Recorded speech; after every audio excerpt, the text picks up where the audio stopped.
Court adjourned sitting on fraud charge against Yahya Bello to December 13, 2024 due to absence of counsel. Last on the news, President Bola Tinubu congratulates Dr. Ngozi Okonjo-Iweala on her unanimous re-election as the Director General of World Trade Organization (WTO). From the international scene, riot police in Georgia used pepper spray and water cannons against protesters who turned out on the street after the government suspended moves to join the European Union. Details of these are not coming your way soon. Do stay with us.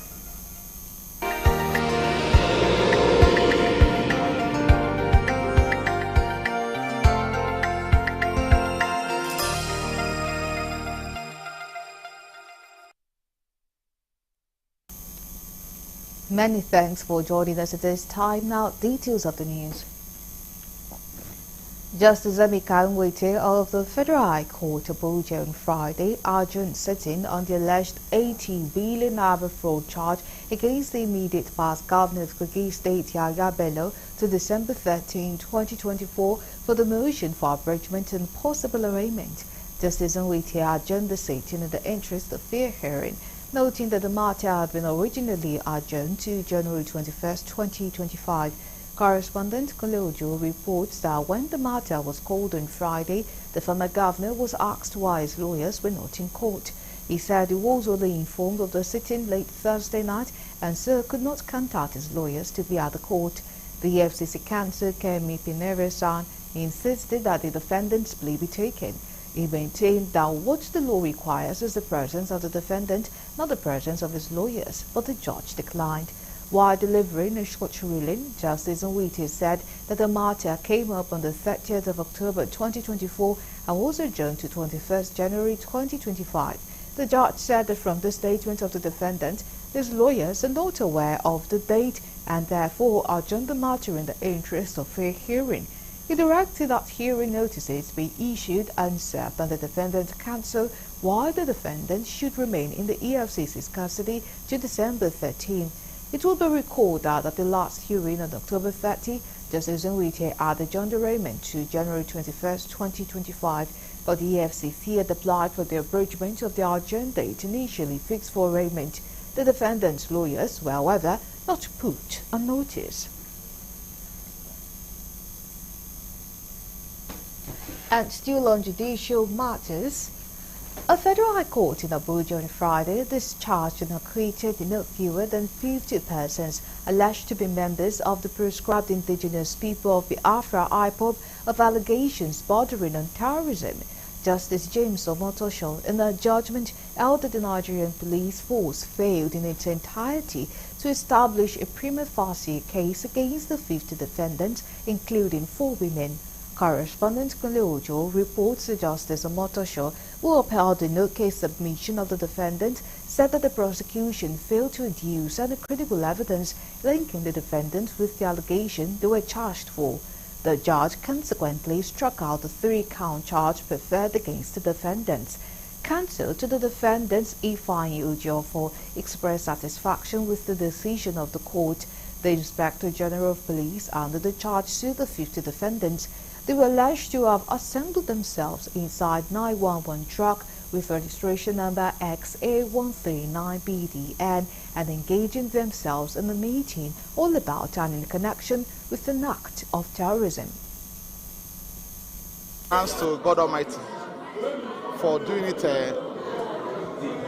for this victory, unprecedented victory.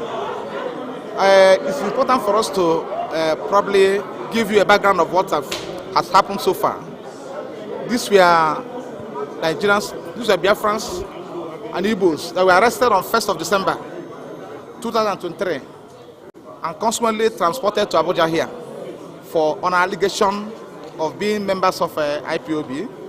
So, and they were charged on 3-count offenses, bordering on engaging in terror activities and meetings and all whatnot.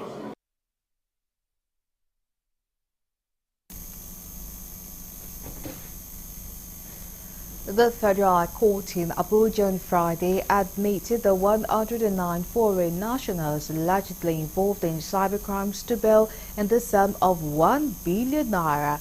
They were granted bail following application to that effect, argued on their behalf by Senior Advocate of Nigeria, Dr. Ogo James Onoja. Justice Ekerite Akpan ordered that all the 109 defendants are to produce 5 sureties in the sum of 200 million naira each for the 5 sureties. Correspondent Kolojo reports that the sureties must in addition be residents in Abuja and must each have landed properties worth 200 million naira.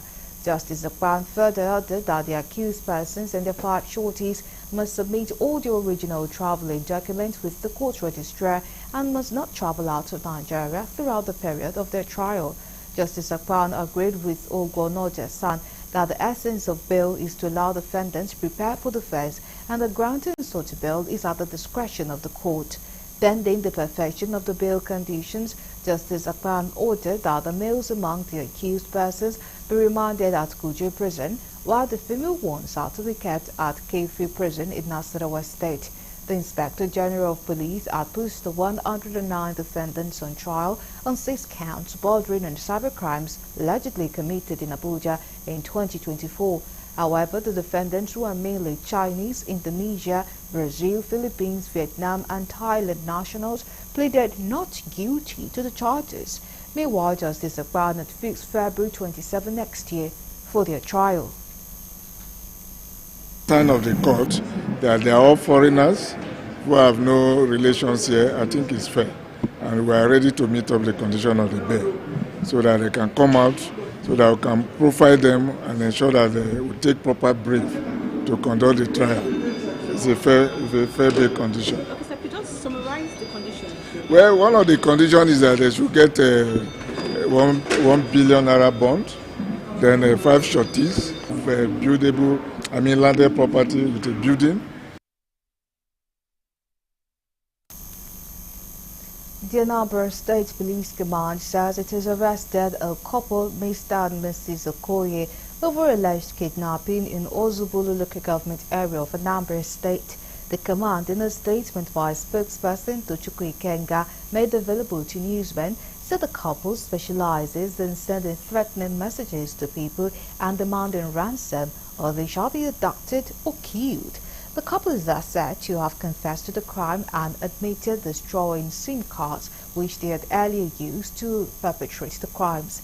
Meanwhile, the State Commissioner of Police, Nagel Bono, has directed the immediate transfer of the case to the Anti-Kidnapping Squad of the Command for comprehensive investigation, while the accused persons shall be charged to court on conclusion of investigations.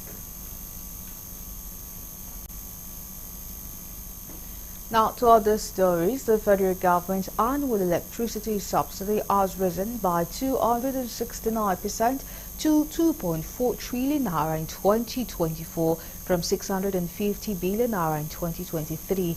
This is despite the implementation of the Band A tariff service category in April, estimated to reduce the government subsidy obligation by 1.14 trillion naira. Commissioner for Planning, Research and Strategy at the Nigerian Electricity Regulatory Commission (NERC), Dr. Yusuf Ali, disclosed this in his presentation at the PwC's annual Power and Utilities Roundtable in Lagos on Friday. Speaking on reigniting hope in Nigeria's electric power sector, Dr. Ali said between 2023 and 24, macroeconomic shocks, especially foreign exchange instability, succeeded in driving cost reflective tariff up by 118%, while annual subsidy increased by 270%. Dr. Ali said by increasing tariff in April 2024, the government's intention was to reduce subsidy significantly, but the country's macroeconomic environment negatively impacted on tariff payment. He emphasized that without the tariff reform implemented between 2020 and 23, annual subsidies would have risen significantly, especially amidst the macroeconomic shocks of the past 20 months. On his part, the Minister of Power, Chief Adebayo Adelabu, the present administration in Nigeria, led by President Bola Tinubu with the renewed agenda, has recognized energy as the backbone of economic growth and job creation. The Ogun State Chief Justice Mosumola Dikbeolu has sworn in a 9-member local government election petition tribunal to adjudicate over petitions emanating from the last November 16th local government elections in the state. Swearing in the members, which is in accordance with the provisions of Section 85, 1 and 3 of the Electoral Law of Ogun State, the CJ challenged them to approach each case with diligence and an unwavering commitment to uncover the truth, as a responsibility bestowed upon them is both challenging and rewarding. She also urged them to embrace the task before them with humility, courage and dedication, and said not just the parties before them, but the people of the state and indeed the Federal Republic of Nigeria. She also asked them to be dedicated, shun all forms of corrupt practices, and uphold the principles of fairness, equity, and rule of law. Your mandate is to decide each case based on the law, the evidence presented, and your conscience as judges. Let no external influence sway your judgments. Electoral justice requires strict adherence to the principles enshrined in our Constitution, the Electoral Act, and judicial precedents.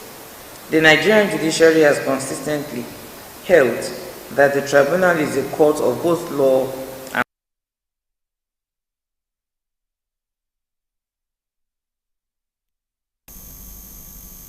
Similarly, the Chief Judge of Ogun State, Justice Mosumola Dikbeolu, on Friday, during a jail delivery exercise held at the Judiciary Complex at Abeokuta, set 314 in it as a way of tackling congestion in correctional facilities across the state.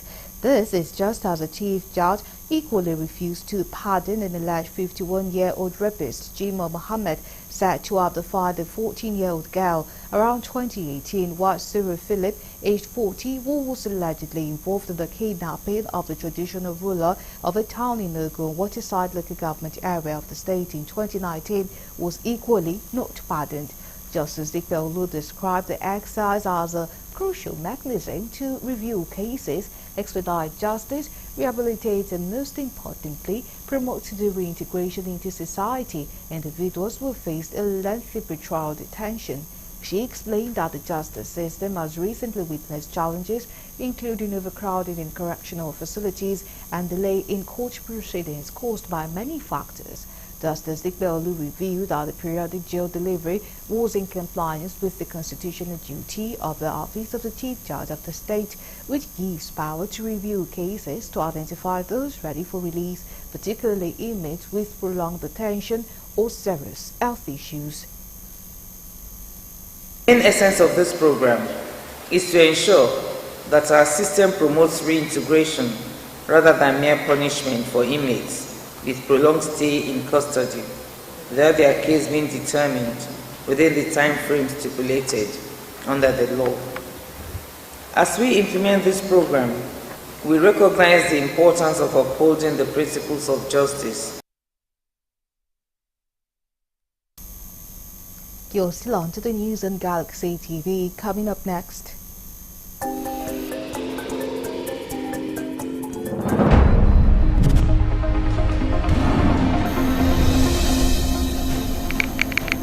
Deputy Rep Speaker Benjamin Kalu says ongoing constitutional review focuses on threatening local government, improving judiciary, enhancing electoral processes, and addressing security challenges. Details of these and more coming after the break. Do stay with us.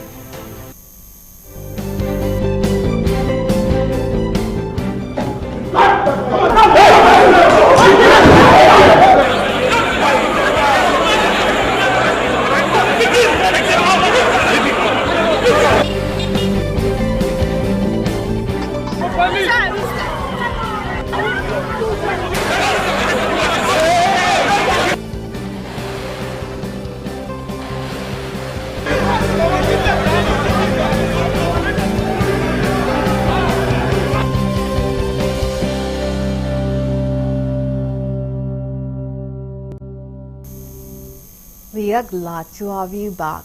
Now, for more updates and latest news, please visit our website www.galaxytvonline.com. Connect with thoughts on our X handle at Galaxy TV. Subscribe to our YouTube channel, youtube.com/Galaxy TV News. You can follow and interact with thoughts on our Facebook page, facebook.com/Galaxy TV. Remember to follow and tag us on our Instagram page as Galaxy TV. Our social media platforms are user-friendly and can always accommodate to live updates and comments, as you can easily scan our IG QR code. Moving on with the rest of the stories, in order to ensure ease of doing business for motorists within and outside the state, Ogun State Board of Internal Revenue Service (OGIRS) said that the single interstate road tax stickers (SIRTs) was initiated to eradicate multiple taxes. The chairman of OGIRS, Olubengo Laleye, disclosed this at the launching of the 2025 skits for vendors in conjunction with Joint Tax Board in Abeokuta, the state capital. Olaleye, represented by his Director of Other Taxes, Oluyomi Daudu, added that the skits was the best approach to address issues of multiple taxes through issuance of stickers, as well as ensure motorists have smooth operations. He said many states across the nation have adopted skits, stressing that the initiative was also to reduce challenges motorists and companies faced in getting legal papers. We have a lot in our hands to do. A lot of other states are adopting SATs as of today, and we don't want to lose the quantity we've been selling in the past, so we want our vendors to be very diligent and make sure that they sell as much as possible. And as we have always been recording, Ogun State has always been taking lead since the commencement of SAT, and we want them to do more and more. What really happened is this. I want to say this. The OGIRS is growing in the area of SAT because we started year 2023. You know, when a new thing come up, we have challenges.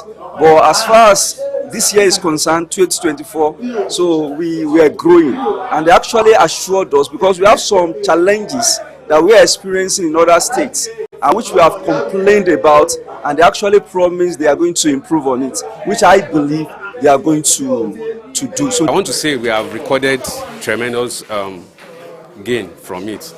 The OGIRS has been able to jack up their IGR on this revenue head, and then we've been able to some extent reduce the pains of the driver on the road. To have this JTB, everybody believes that's within the state that are key into it. If you have the JTB sticker with you, your vehicle will be allowed to move free of charge without any delay.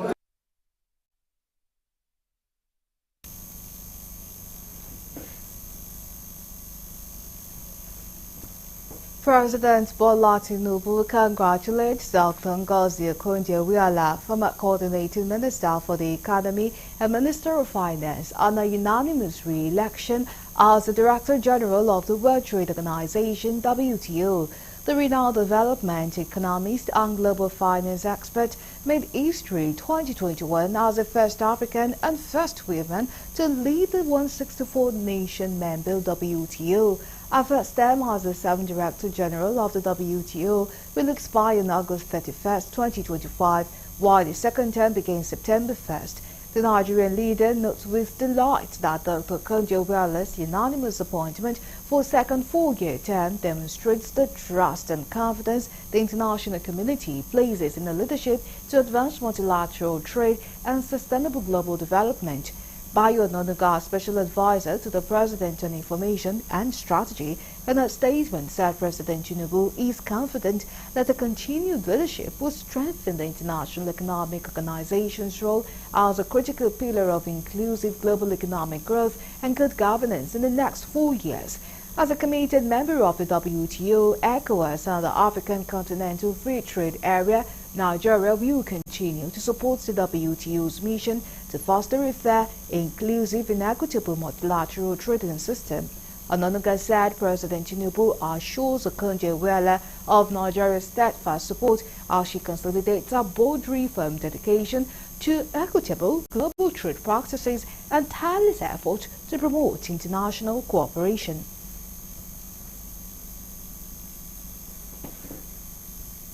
Aggrieved members of the Zidu part of Lugbe area in the Federal Capital Territory have called on President Bola Tinubu to caution Federal Housing Authority to stop illegal demolition of their houses.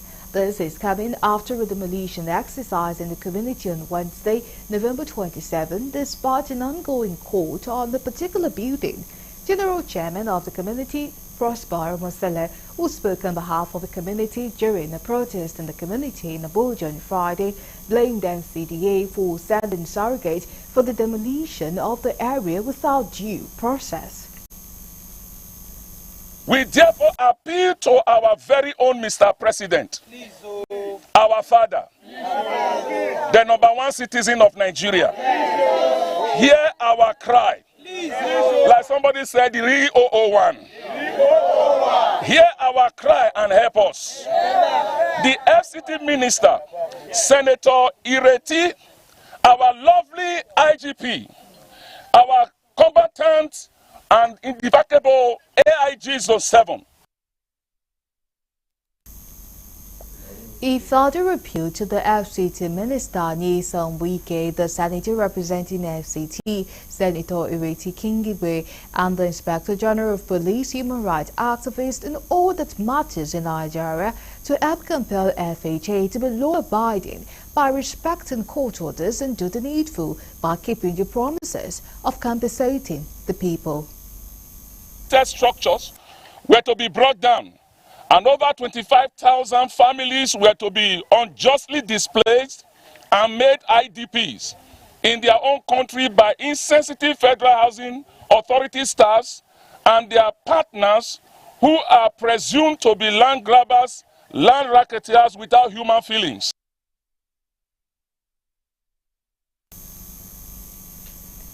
And still in the FCT, angry protesters from persons with disability community on Thursday stormed the headquarters of the Central Bank of Nigeria in Abuja, calling on the federal government to call Executive Secretary of the Disability Commission to order.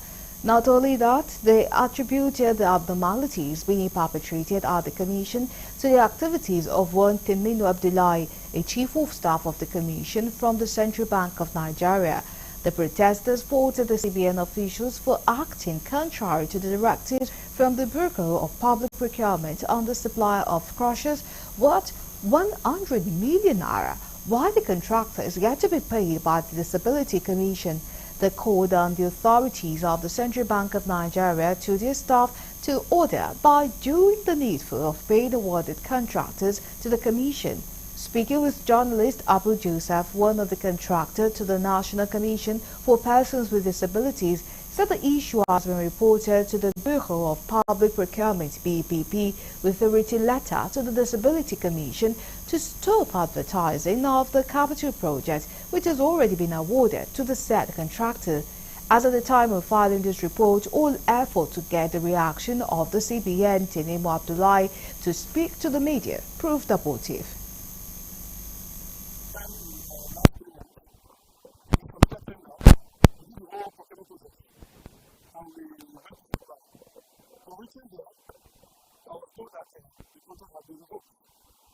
Nobody called me, nobody texted me.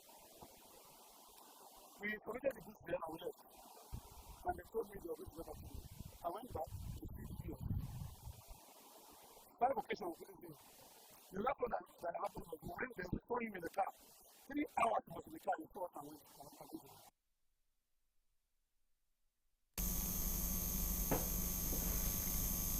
To the story teased earlier, the Deputy Speaker of House of Representatives and Chairman of the Constitution Review Committee, Honorable Benjamin Kalu, has emphasized that the ongoing constitutional review focuses on strengthening local government, improving the judiciary, enhancing electoral processes, and addressing security challenges.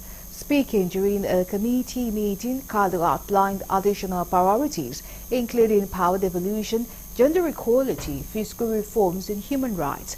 He stressed the importance of local government autonomy, judicial independence, and the localized security framework to safeguard lives and properties.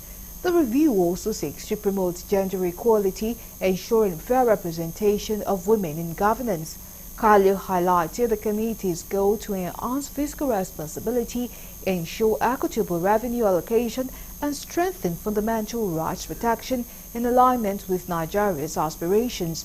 The House is organizing a national dialogue on local government and constitutional amendment on December 2, 2024 in Abuja to consolidate strategies for a robust local government framework. Additional public engagement on tax reforms and political party contributions to the amendment processes are also planned. We propose establishment of a collaborative framework, a one-stop shop where the Governors Forum can articulate their collective position and work with our committee to drive meaningful constitutional amendment, considering that a similar collaboration in the past enabled the devolution of powers from the exclusive to the concurrent list in the areas of aviation, railway, power, and correctional services. A post-legislative scrutiny of the consequential responses to the amendment of the Constitution has been laid bare by the establishment of State Electricity Regulatory Commission by a good number of states. We also highlighted matters such as special seat for women and related gender issues, including state policing, devolution of powers, and local government reform.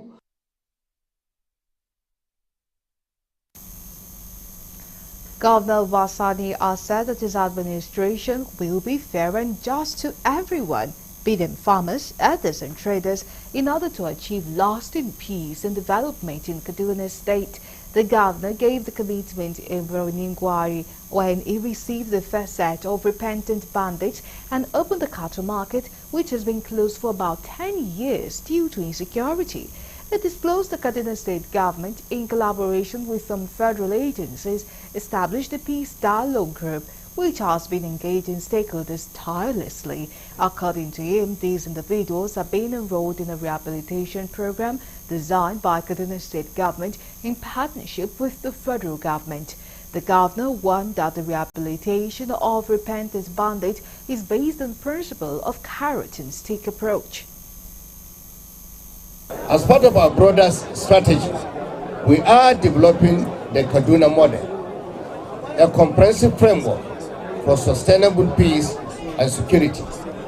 This model will include disarmament, demobilization, and reintegration, alongside investment in rural development and conflict resolution. It is a holistic approach that addresses both the symptoms and the root causes of insecurity. I want you to know that we have been on this issue for more than 6 months. The distinguished senator, the NSA, and the governor in particular. We have been on it and we have been carrying out, cross-checking, making sure things will be okay. And by the will of Allah, things are okay now. As you know, just about some few weeks ago, these people have released over 100 people that they have captured. Edo State Governor Monday Okpebolo has approved the payment of 13th month salary for workers in the state. The governor also approved the policy of automatic employment for first-class graduates of Edo extraction from any university in Nigeria and abroad into the state civil service to boost the quality of manpower in the system. According to the Chief Press Secretary to the Governor, Fred Itwa, the Governor's payment of the 13th month salary is to ensure that the people of the state are well taken care of in terms of the scheme of things during the festive season. According to him, the 13th month salary is a motivation to workers in the state in order to make the workers continue to put in their best. You're still on to the news on Galaxy TV. Let's go on a break. When we come back, the news continues.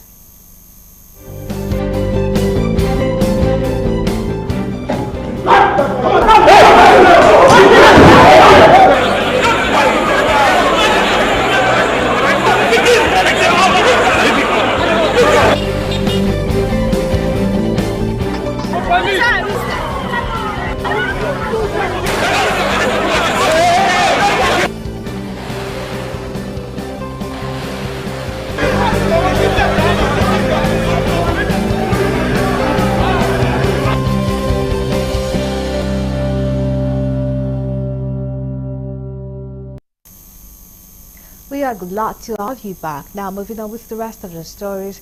Governor of Edo State Monday Okpebolo has lifted the suspension placed on the State Vigilante Group initiated by the Inspector General of Police Kayode Egbetukun few days before the September 21st governorship election. Okpebolo made this known in a statement by Chief Press Secretary Fred Etoa made available to newsmen. He said the need to reinstate the security outfit is to enhance safety and security. The governor was said to have made the decision to mark a comprehensive shift in the state's quest for enhanced safety and security. The successful conduct of the election in the state was also part of the motive of the governor in lifting the ban, which is also aimed to bolster the state security apparatus and ensure the safety of its citizens.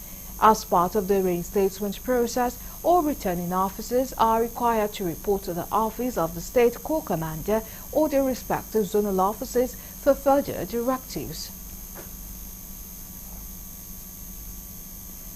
3 bankers who were members of staff of a commercial bank in Enugu have been arrested by operatives of the State Police Command for criminally conspiring to steal and using the identity of an Australian-based Nigeria to commit fraud. The suspects, Undulaka Ifeanyi and Philip, according to the police spokesperson Daniel Dukoy, withdrew the sum of 4 million naira from the victim's account through fraudulent means before they were arrested by the Central Police Station of the command following an alarm raised by the management of the bank after detecting the fraud. The suspects, according to the police, confessed to the crime, saying they carried out the fraudulent act alongside others at large after collecting personal effect of the victim before using the USSD banking code to withdraw the money from his account. The 3 suspects are being charged with conspiracy, identity theft, forgery and fraud before the Enugu North District Magistrate Court of Nigeria. The Enugu State Police Commissioner Kanayo Uzuegbo appreciated the bank for its cooperation in exposing the fraudulent activity and urges the public to exercise caution in managing personal identification information to prevent falling victim of similar crime. A leadership crisis has erupted in the Nigerian Union of Pensioners NUP Ekiti State Chapter over alleged misappropriation of funds in the union. Union members remain divided over the financial report tendered by the immediate past executives of the union, led by Comrade Joel Akinola. Representing the national president of NUP, spokesperson of the union, Comrade Bomi Ogunkolade, said the election of new executive was postponed to ensure that all issues raised by the delegates are resolved within 3 months. He went further to inaugurate an 8-man caretaker committee to pilot the affairs of the union in Ekiti State for 3 months. Comrade Pokbola Adetola emerged as chairman of the caretaker committee, while Ibitoye Philip will serve as vice chairman. And I'm happy the nation has now said they will look into it. Chike, no, we don't have anything against anybody. They should just tell us how they spend the money. We are fathers and mothers of those ones in service. We should be a good example. We want anything to tarnish with the integrity of the election to be so conducted. That's what we're saying, okay, let's just do this and do that. So there's no issue about I don't know where you get your facts. So that somebody said money is missing. No money, go to me. I said no money is missing. However, we want the account to be well prepared. And then we come back and do our election. We have a limited time to do that, bring everybody together, then we have the United House. President Bola Tinubu and French President Emmanuel Macron signed 2 agreements in Paris, France that will ensure a partnership on development of critical infrastructure and long-term sustenance of agriculture and food security. Earlier, President Tinubu and President Macron witnessed the signing of an agreement by the United Bank for Africa (UBA) Group Chairman Tony Lumelu and Antoine Hamant, the French Minister of Economy, Finance and Industry, for the bank to commence operations in Paris. Zenith Bank also inaugurated its services in the country during the visit. The partnership agreements were signed at the Economic Forum, attended by businessmen, captains of industry, governors, and some top government officials of both countries at the Palais des Élysées in Paris, France, during the President Tinubu's state visit. Nigeria's Minister of Finance and Coordinating Minister of Economy, Wale Edo, and Hammond signed the letter of intent. The Minister of Finance, Wale Edo, and Chief Executive Officer of the French Development Agency, Remy Griot, signed another letter of intent to support the renewed agenda reforms designed to stimulate and strengthen the economy.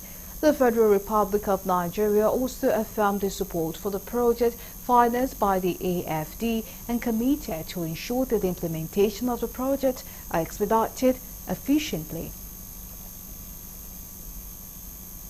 President Tinubu has approved release of all required funds for operation of the UNESCO Media and Information Literacy Institute in Abuja. Minister of Information and National Orientation, Mohammed Idris, stated this in Paris during a meeting with UNESCO Assistant Director General for Communications and Information, Dr. Taufik Jalasi, on the sidelines of President Bola Tinubu's state visit to France. He said Nigeria remains fully committed to seeing the full operation of the Media and Information Literacy Institute, for which it has been awarded hosting rights by the United Nations Educational, Scientific and Cultural Organization, UNESCO. Recalling his previous meeting with Dr. Jalasi in 2023, Minister Idris reiterated Nigeria's gratitude to UNESCO for the honor of hosting the Category 2 MIL Institute, the only one of its kind in the world. Responding, Dr. Jalani expressed his eagerness to see the institute take off in Nigeria. He described the imminent takeoff of the institute as being very timely, given the growing impact of misinformation, disinformation, and hate speech around the world, as well as the increasing importance of a safer and trusted internet among UNESCO priorities. The goal of the guidelines, he explained, is to promote critical thinking and platform transparency, whilst also safeguarding freedom of expression. Minister Idris was accompanied to the meeting, which held at the UNESCO headquarters by Nigeria's ambassador and permanent delegates to UNESCO, Dr. Hadjo Sani.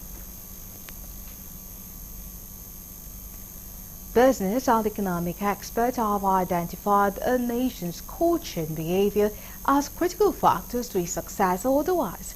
The experts made a submission at a seminar organized by the Nigerian Institute of Social and Economic Research, Ibadan, with the theme, The Heart of Success, How Organizational Culture and Behavior Drive Organizational Effectiveness, according to Dr. Emmanuel Imafidon, a senior fellow, Lagos Business School, stated that a nation or organization that prioritizes the development of a strong and positive culture fostering environment will witness a significant increase in productivity and have its goals constantly achieved.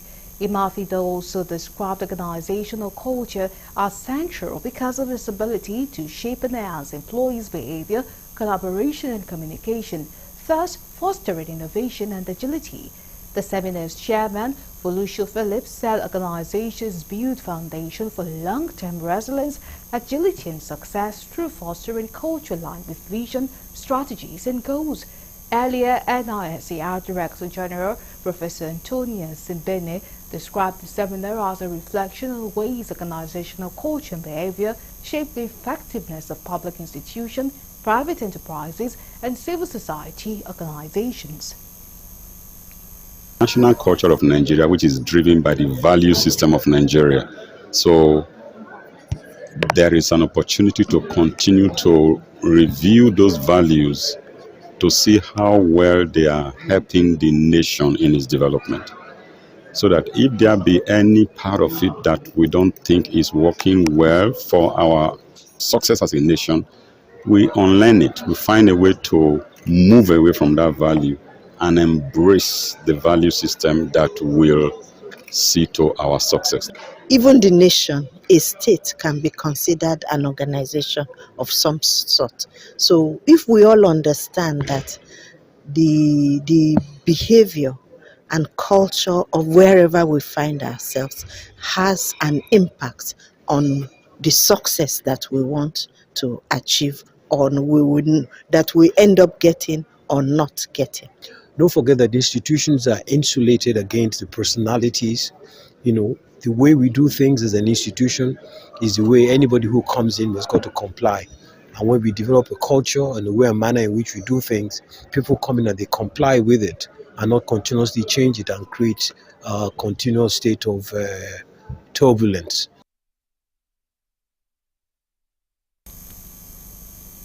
Now we move to the international desk for more news.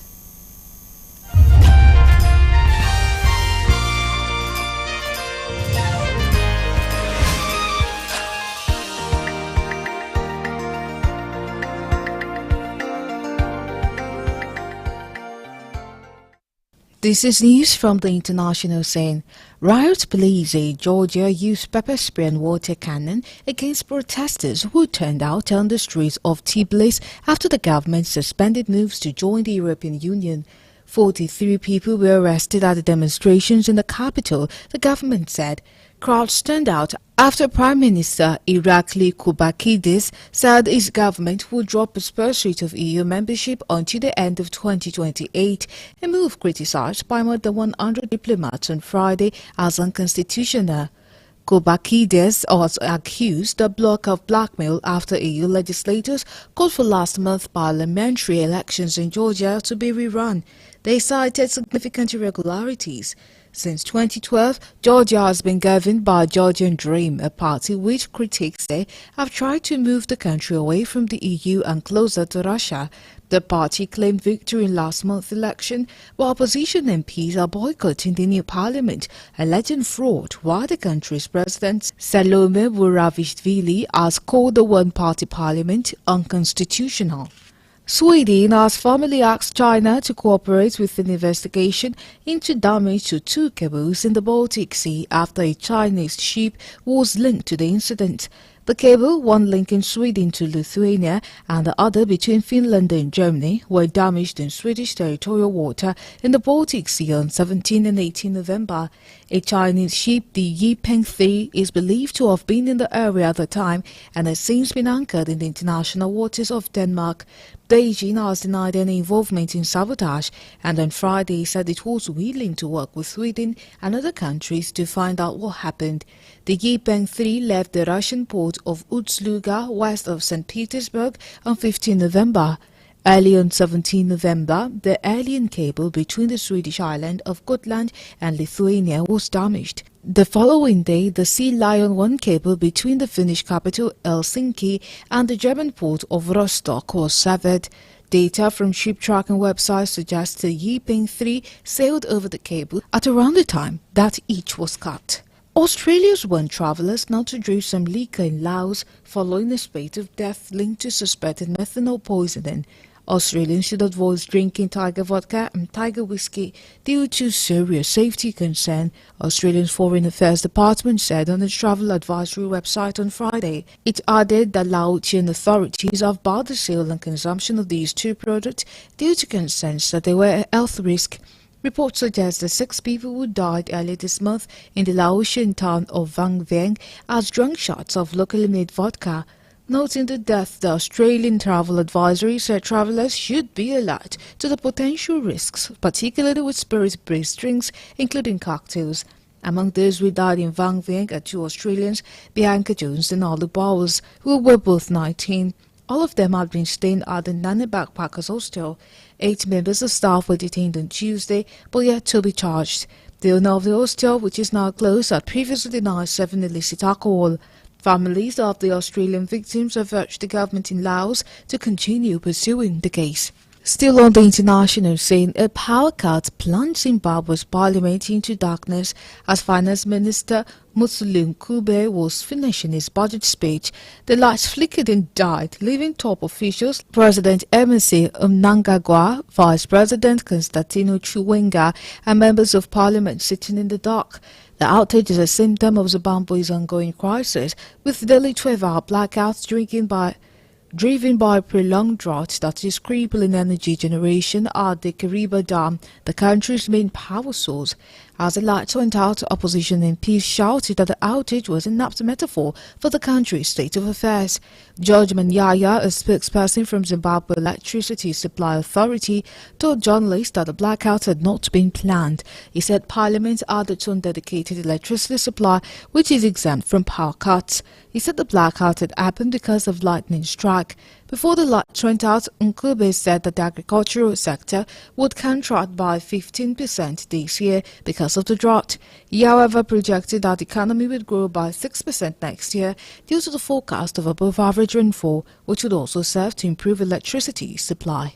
A Moscow councillor, serving time in jail for speaking out against Russia's war in Ukraine, has been given an additional 3 years in prison. Alexei Gorinov, 63, was jailed for 7 years in 2022 after he was filmed criticizing the invasion in a city council meeting. At the time, he was believed to be the first person to be sentenced under law targeting dissent following Russia's full-scale invasion of Ukraine in February 2022. On Friday, Gorinov appeared at a court in the city of Vladimir to be sentenced for charges of justifying terrorism. A judge also ordered that Gorinov be moved to a stricter prison facility. Gorinov had been jailed for a further 3 years after a second case was put against him. He is accused of criticizing Russia's offensive while in a prison hospital. Prosecutors said last winter Gorinov tried to convince inmates with what they called the ideology of terrorism. Gorinov defends that authorities put notorious prisoners with him, a convicted robber and rapist who they said recorded their conversations with him. Lastly, on the international scene, South Africa's police minister has pledged to rescue all people still trapped in an abandoned gold mine in northwestern town Oostfontein as soon as possible. In an interview on Friday, Senzo Muchunu said that the exact number of people on the ground is still not known. The authorities have been stationed for weeks outside the abandoned pit in Stilfontein, about 150 kilometers southwest of Johannesburg, intermittently blocking locals from shutting down food and water to try to force the miners out. The operation has triggered outrage, with some fearing that the men would be starving or even dying underground. Police had earlier indicated that up to 4,000 miners may be trapped. On Thursday, police spokesperson Athlenda Mati said that they believed the number was exaggerated and gave an estimate of 350 to 400 miners. Describing the condition in the shaft, which the police have sought to check through camera surveillance, Machini said 67 people who are at the top of the shaft are commanding the whole thing. And that's it from the international scene.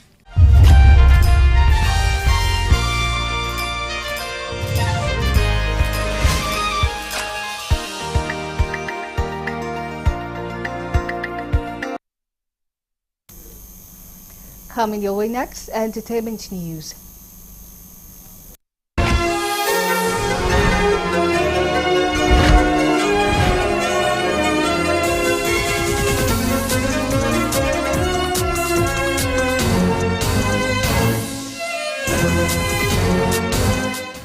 Welcome to Entertainment News on Galaxy TV. My name is Gratitude Imokwede. Here are the rest of the stories for today. Welcome to Entertainment News. Nollywood actor Chiwetalu Agu has melted hearts with an adorable video of him washing his wife's hair. Taken to his Instagram page, the veteran actor shared the video of how he takes care of his wife, as he affirmed that true love still exists, but some persons prefer ending up with the wrong person. Using his marriage as a point of contact, Chiwetalu prayed for other marriages to be like his and prayed for the singles to marry right.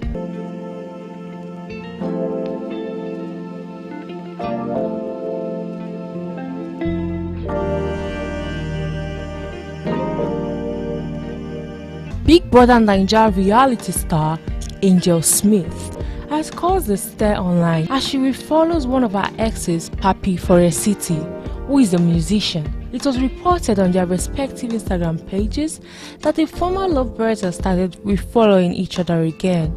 The news has caused a stir on social media.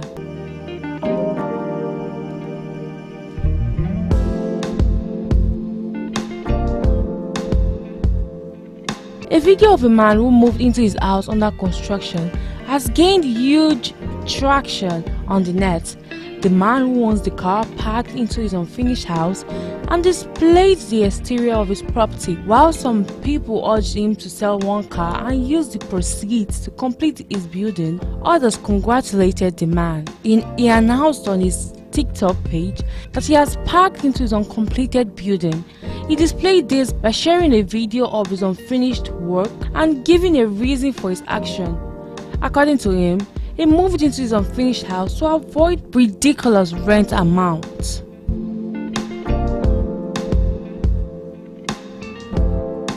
And that will be all on entertainment news. Thank you so much for watching, and keep watching entertainment news on Galaxy TV. Enjoy the rest of your day. Bye.